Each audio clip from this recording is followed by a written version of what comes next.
Sunan Ampel atau Raden Rahmat, lahir di Campa pada 1401. Ayahnya bernama Maulana Malik Ibrahim dan ibunya putri kedua Baginda Kian. Kakak sulung ibunya Dewi Sasmitra Putri, Permaisuri Prabu Kertawijaya atau Brawijaya I, Raden Rahmat datang ke Jawa bersama saudara tuanya Ali Musada atau Ali Murtadha, dan saudara sepupunya Raden Burereh, Abu Hurairah. Sebelum menetap di Tuban, dia ke Palembang, lalu ke Majapahit, dan akhirnya Gresik. Atas perintah Prabu Brawijaya, Raden Rahmat diangkat menjadi imam masjid oleh Adipati Surabaya Arya Lembusura, dengan gelar Sunan dan kedudukan wali di Ngampel Denta. Sejak itu, Raden Rahmat lebih dikenal Sunan Ampel. Kisah tentang Sunan Ampel ini begitu melegenda. Dia bahkan disebut memiliki karomah menghidupkan orang mati. Demikian cerita sosok yang kisahnya telah abadi, menjadi cerita rakyat di Surabaya. Karomah Sunan Ampel yang pertama adalah berupa ayam jago yang selalu menang dalam sebuah perlombaan sabung ayam.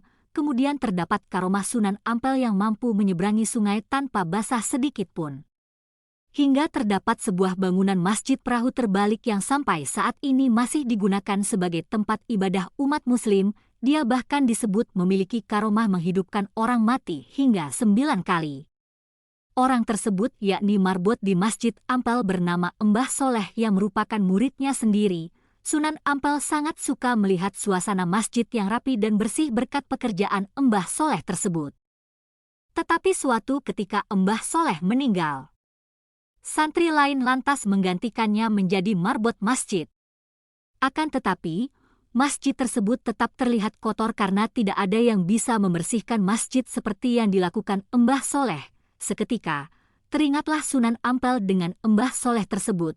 Seandainya ada Mbah Soleh, pastilah masjid ini bersih, kata Sunan Ampel. Tiba-tiba, Mbah Soleh hidup lagi dan langsung membersihkan masjid hingga menjadi bersih kembali. Selang beberapa bulan, Mbah Soleh kembali meninggal dunia, sehingga masjid kembali kotor. Kejadian tersebut terus berulang hingga 9 kali. Oleh karenanya makam Mbah Soleh berjumlah 9, hal tersebut sesuai dengan hidup dan matinya Mbah Soleh, yang kemudian dimakamkan di kompleks Masjid Ampel. Karomah Sunan Ampel inilah yang menjadikan beliau sebagai salah satu sunan yang paling disegani. Bahkan Sunan Ampel ini masih diharapkan berkahnya oleh para peziarah. Jangan lupa bantu support channel ini dengan cara like, share, and subscribe. Terima kasih telah menonton.